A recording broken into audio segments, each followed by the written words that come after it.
అండి, welcome back to నేర్చుకుందాం with Usha. దయచేసి వీలైనంత వరకు ఇంట్లోనే ఉండండి. ఒకవేళ బయటకు వెళ్ళాల్సి వస్తే జాగ్రత్తలు తీసుకోండి. మీ చేతులను తరచుగా సబ్బుతో శుభ్రంగా కడుక్కుంటూ ఉండండి. కాజు బర్ఫీ తయారు చేయడానికి కావలసిన పదార్థాలు: జీడిపప్పు 1 కప్పు, పంచదార 1/2 కప్పు, నీళ్లు 1/4 కప్పు, నెయ్యి 2 టీ స్పూన్లు. తయారు చేసే పద్ధతి: ముందుగా జీడిపప్పును తీసుకుని మిక్సీలో వేసుకొని మనం పౌడర్గా చేసేసుకోవాలి. అయితే ఇది మిక్సీ జార్లో తిప్పేటప్పుడు మీరు ఒకేసారి తిప్పేయకుండా ఆన్ ఆఫ్ చేస్తూ చేయాలి, లేదంటే ఇది ఇలా పొడిగా రాకుండా ముద్దగా అయిపోతుంది. దాన్ని పక్కన పెట్టుకుని ఇప్పుడు స్టవ్ ఆన్ చేసి ప్యాన్ పెట్టుకుని దానిలో పంచదార వాటర్ వేసుకుని బాగా కరిగేంత వరకు మనం కలుపుకోవాలి. మనకి ఈ ప్రొసీజర్ మొత్తం కూడా స్టవ్ని లో ఫ్లేమ్లో పెట్టుకునే చేస్తాము. సో మీరు హైలో కానీ మీడియంలో కానీ పెట్టొద్దు, లోనే ఉంచండి. ఈ షుగర్ కరిగే వరకు మనం దీన్ని ఇలా కలుపుతూ ఉండాలి. అయితే మనకి పంచదార ఒక తీగ పాకం వచ్చేటంత వరకు కూడా మనం ఇలా కలుపుకోవాలి.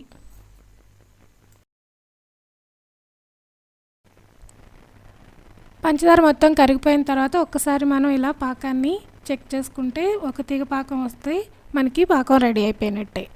ఇప్పుడు దీనిలో మనం ఈ ముందుగా చేసి పెట్టుకున్న జీడిపప్పు పొడిని వేసుకోవాలి.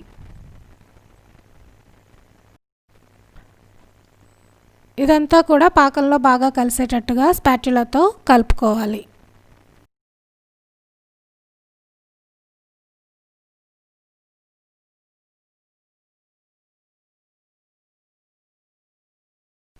ఇదంతా ఇలా కలిసిపోయిన తర్వాత కూడా మనకి ప్రొసీజర్ అంతా ఇంతేనండి. ఇలా మనం స్పాచులాతో దీన్ని తిప్పుతూ ఉండాలి.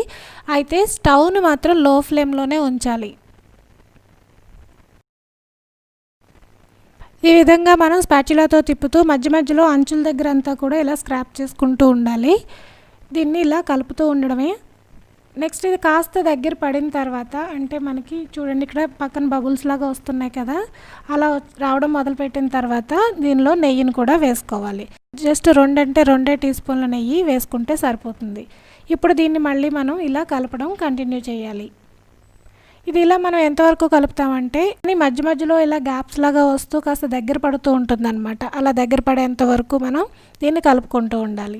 ఇది రెడీ అయిందో లేదో చెక్ చేసుకోవడానికి మనం చేతిని తడి చేసుకుని ఒక్కసారి ఆ స్పాచులాకి ఉన్న కాస్త పిండిని చేతితో తీసి పట్టుకుని ఉండలా చేయడానికి ట్రై చేసి చూసుకోవాలి. అలా ఉండలా కనుక అవుతున్నట్లయితే కనుక మనకి రెడీ అయిపోయినట్టే. ఇది చూసారా, వెంటనే ఉండలా అవ్వట్లేదు. నేను కాసేపు కలిపిన తర్వాత అయ్యింది. సో నేను ఇంకొక 5 మినిట్స్ పాటు దీని నుంచి ఇలాగే మళ్ళీ కలపడాన్ని కంటిన్యూ చేస్తున్నాను.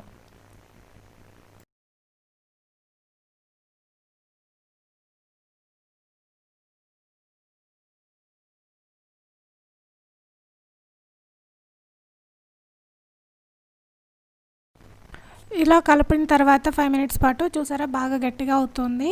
ఇప్పుడు నేను ఇక స్టవ్ ఆఫ్ చేసేస్తాను. మధ్యలో గ్యాప్స్ కూడా ఎక్కువ వస్తున్నాయి కదా. ఇక దీన్ని స్టవ్ ఆఫ్ చేసేసుకుని ఒక బటర్ పేపర్ తీసుకుని దానిపైన కొద్దిగా నెయ్యిని వేసుకుని మొత్తం అంతా స్ప్రెడ్ అయ్యేటట్టు చేసుకోవాలి. ఆ తర్వాత దానిపైకి ఈ మిశ్రమాన్ని మొత్తం ట్రాన్స్ఫర్ చేసేసుకోవాలి. ఈ స్టేజ్లో ఇది చాలా వేడిగా ఉంటుందండి. దీన్ని చేత్తో పట్టుకోవద్దు, స్పాచులాతోనే కాస్త ఇలా కలుపుకుంటూ ఉండాలి. ఇంకా కొంచెం పలచగానే ఉంది చూసారా. నేను కాసేపు కలిపిన తర్వాత ఒక 5 మినిట్స్ పాటు దాన్ని చల్లారడానికి వదిలేసాను. 5 మినిట్స్ తర్వాత కలుపుతుంటే ఇప్పుడు చూసారా మళ్ళీ ఎంత గట్టిగా ఉందో.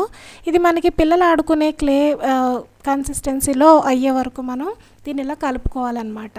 ఇప్పుడు ఇది మనకి రెడీ అయిపోయినట్టే. సో దీన్ని చేతికి కాస్త నెయ్యి రాసుకుని మొత్తం దీన్ని ఇలా స్ప్రెడ్ చేసుకుంటున్నాను. ఇలా చేతితో కాస్త స్ప్రెడ్ చేసిన తర్వాత ఈ మిగిలిన బటర్ పేపర్ ఇంకా అటుపక్కకు కూడా ఉంది కదా, అక్కడ కూడా మనం కాస్త నెయ్యిని అప్లై చేసుకుని దానిని ఈ పిండిపైకి ఇలా కవర్ చేస్తున్నట్లుగా వేసుకోవాలి. ఆ తర్వాత చపాతీ కర్ర లేదా రోలింగ్ పిన్ అంటాం కదా, దాన్ని తీసుకుని దీన్ని సమంగా ఉండేటట్టుగాను పల్చగా, మనకి జనరల్గా కాజు బర్ఫీ ఎంత ఉంటుంది అంత మందం ఉండేటట్టుగా మనం ఈ రోలింగ్ పిన్ సహాయంతో స్ప్రెడ్ చేసుకోవాలి. ఒక చోట దళసరిగా ఒక చోట పల్చగా ఉండేటట్టు కాకుండా మొత్తం ఈక్వల్గా ఉండేటట్టు చూసుకొని స్ప్రెడ్ చేసుకోవాలి. ఇలా స్ప్రెడ్ చేసిన తర్వాత ఇది చల్లారడానికి ఒక 5 to 10 మినిట్స్ పడుతుంది పూర్తిగా చల్లారడానికి. ఆ 5-10 మినిట్స్ పాటు పక్కన వదిలేసి ఆ 10 మినిట్స్ తర్వాత మనం దీన్ని పైన కవర్ చేసాం కదా, దాన్ని ఓపెన్ చేసేసుకుని పీసెస్గా కట్ చేసుకుంటే మనకి కాజు బర్ఫీ రెడీ అయిపోతుంది. అయితే కాజు బర్ఫీని మీరు ఏ షేప్లో కట్ చేసుకోవాలనేది మీ ఇష్టం. కలర్ కావాలనుకుంటే కూడా ఫుడ్ కలర్స్ యాడ్ చేసుకోవచ్చు, కానీ హెల్తీ కాదు కాబట్టి వీలైనంత వరకు అవాయిడ్ చేయడం మంచిది. నేను ఇక్కడ ఇది డైమండ్ షేప్లో కట్ చేస్తున్నాను. ఇప్పుడు చేసింది కాకుండా నేను ఇంకొకసారి చేసినప్పుడు దాన్ని కుకీ కట్టర్తో డిఫరెంట్ షేప్స్తో కట్ చేశాను. పిల్లలు ఇంట్లో ఉంటే కనుక వాళ్ళు సరదా పడతారు కాబట్టి మీరు కుకీ కట్టర్ని యూజ్ చేసి కూడా చేసుకోవచ్చు. ఇది జస్ట్ మనకి పిల్లలు ఆడుకునే మోడలింగ్ క్లే లాగే ఉంటుంది టెక్స్చరు, కాబట్టి మీరు కావాల్సిన షేప్స్లో దీన్ని తయారు చేసుకోవచ్చు.